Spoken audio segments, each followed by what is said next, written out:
We're back, and now we're going to keep talking Captain America the Winter Soldier, but this time we're talking spoilers. So if you either haven't seen the movie or if you care, please go away. If you've seen the movie already or if you don't care, stick around, see what we got. Well, let's talk S.H.I.E.L.D. effectively gets dismantled by the end of this thing. That seems like a pretty major shockwave to sort of reverberate throughout the rest of the world. And I think, like, so if you sort of think about, like, one of the really cool things that Marvel did up to this point, right, was that the linchpin holding all these movies together was either Agent Coulson or Nick Fury, right? And so S.H.I.E.L.D. was the sort of centralizing force that kept all of this together. Now that's gone. Right? And so what is going to be, like, they're going to have to work a little harder. They can't just show us Agent Coulson showing up with a briefcase, and saying something, Yeah, you've got to work together now because there's this crisis. And I think what they have to be really careful on this is because they do a false death with Nick Fury and he comes back, but he's obviously still got work to do. He talks about there's other branches of Hydra that need to be dealt with. Cool, so he's going to be working under the radar. But if he just starts building S.H.I.E.L.D. all over again from the ground up, then it won't have much use. On the other they've never really seriously talked about doing this, but it does leave Marvel in an interesting place if they were to do a Nick Fury solo movie. The character is essentially, he's no longer locked into the helicarrier bridge. Now he's got a lot more mobility where he can do his own solo type adventure as more of a deep level espionage sort of cloak and dagger clandestine spy. I am starting to get slightly cautious though of the lack of a body count for the Marvel universe overall, because now we've had either false deaths or deaths and returns for Bucky, Agent Coulson, and Nick Fury. I'm kind of getting to the point, like, the next person that we kill needs to stay dead. Otherwise, it's going to become just like the comics where death has no meaning. And you just go, okay, how long before they bring him back? Well, Robert Downey Jr.'s only got one more movie on his contract, and he's filming it right now. So this is true, but they're not going to kill Iron Man. They're going to recast. They're going to James Bond it. They're going to recast Iron Man. Yeah, I don't know if I want James Bond to play Iron Man. Robert Redford, I love the fact that he did not turn out to be somebody else, because there were a million rumors that he was going to end up like being the Red Skull, who was actually just way older. So I was expecting that because I'd heard that spoiler that his character was the Red Skull. I'd heard that too, and it aligned with a prediction that I had made months ago online, because there was actually an Avengers comic book written about a decade ago called The Red Scare, where the Secretary of Defense ended up being the Red Skull in disguise. I was waiting for that. I was a little disappointed that I didn't see it, but also slightly happy that I didn't see it, because that would have been one reveal too many.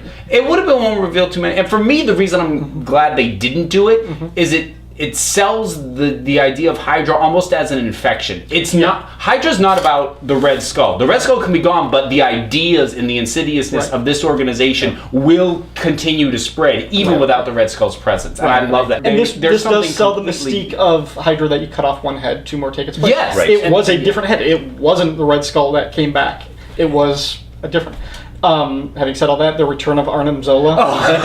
Awesome. The instant I saw that camera on top of that computer, exactly. I saw the computer back for the camera, and I was like, his face is going to be on that screen. That was the geek out moment that we were waiting for. That was enough. That was because we talked about this last time. That Marvel wouldn't do something that silly with the cyborg body, but they gave you enough of that visual iconography. They gave you the camera. They gave you the big head. They didn't put it on a robot, but you know what? That was pretty awesome. Yeah, that was. As he's falling out of the helicarrier towards the water, the theater was dead silent.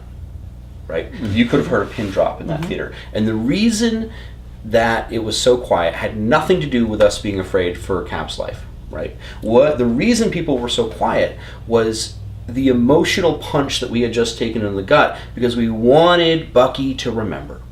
So badly. We wanted that connection, because there he is, Cap's in front of him, Cap cares, right? He gives him the line, right? I'm with you, what was it? I'm with you to the end, right? And Bucky doesn't remember, and Cap's falling out of the water, like, Bucky doesn't remember, like, this is he was supposed to remember and save him, and he doesn't, right? In that moment. And I was like, that is delivering on an emotional promise, made in the film. But for me, the most important moment in that movie was, and this was one of the things I thought was missing from the Avengers, was the moment where the agent working at his terminal decides to not enter the launch codes. Right. Yes. Right. And for me, I was like, this is the moment that sort of encapsulates what Captain America is about. Right. He makes the people around him better. Well, people. that's sort of Captain America's not traditional superpower, is his ability to inspire and to bring out the best in other people. In that moment, that guy has this, whoever, like holding a gun to his head. He's just a dude that runs a terminal, right? He has no powers, right? He has nothing. The only thing he can do is say no. He can't really fight back. And Cap has inspired him to the point where he says, no, I'm not going to do it. And like, yes, that's it. That's it. That's who Captain America is. One more sort of under-the-radar character was S.H.I.E.L.D. Agent 13, the blonde woman who was posing as the nurse who just happens to live next to Steve Rogers. Right. She eventually reveals that she was a S.H.I.E.L.D. agent hired by Fury to kind of keep tabs on him. She is name-dropped as Sharon in this movie. In the comics, she is Sharon Carter, actually a descendant of Peggy Carter. Oh. And she has a long-standing relationship, a love affair with Captain America. They didn't pursue that in this movie. They might in the future. If they pursue an actual romance between them, I don't think it works for her to be the granddaughter of Peggy Carter. No. They didn't drop a last name, so they're not locked into that. Right, there's a little bit too much of weirdness that you have to suspend a disbelief. It's like, wait a minute, you're dating the great-granddaughter of the woman that you loved. And okay, I'll believe that you got frozen for 70 years, but now you're just entering a weird creative level. That's so I hope that doesn't... Yeah, but my great-grandmother used to like... the mid-credits sequence. Yep. Now, I'm assuming that you recognized who those two characters were. And Thomas Kretschmann plays Baron von Strucker, who is one of the heads of Hydra. Did a very good job. I like the monocle look to kind of give him that classic. Yep. Of course, nobody's going to care about him. Nobody's going to... No. Everyone's going to be talking about... They're going to be focused on the twins in their little cages. Quicksilver and we Scarlet Witch. Quicksilver and Scarlet Witch. Look really cool. Interesting look for Quicksilver. A little bit more scruffy, a little bit more... Yeah, well, also just... I've always seen him depicted as sort of a thin little guy. And this one, I feel he looks a little bigger, he's a little bulkier. But the issue I had with it was that one of the things, from what I've seen of Quicksilver, is that the way he's been portrayed, there's this sort of confidence... or cockiness sort of to him, right? With self-assuredness. And this character, at least from the few glimpses we had, there's a harriedness. There's a a distraught sort of... Which, if they're slaves or captives or like lab specimens, that might have something to do with it. Well, that's the thing. It looks like, at least when we get to the start of Age of Ultron, these guys are going to be unleashed as a weapon against the Avengers. Right. Or at least that seems to be the intention of the bad guys. How that'll pan out, who knows? But I'll be curious to see how they're going to be used, because they're obviously, Joss Whedon felt they were important enough to get into a minor scuffle with Fox over who actually has the rights to these guys. Right. So they're I think vital enough to the plot that they were willing to go there. Right, and part of that was, I know that Joss Whedon said when he was doing one of the rounds on one of the late night shows, he said that part of the reason he really wanted these characters was because with all of the heroes in the Avengers, most of them came down to a lot of punching and heavy hitting type of powers. Thor, Iron Man, and the Hulk, and to a smaller extent Captain America, all seem to have super strength as their primary power set. He wanted something visually different. He wanted the telekinesis or the kind of chaos magic of the Scarlet Witch and the super speed of Quicksilver. So he really liked them, for one thing, just because they offered a different power set that we haven't seen in these movies. And they're also, I was kind of happy to see a speedster on film. Yeah.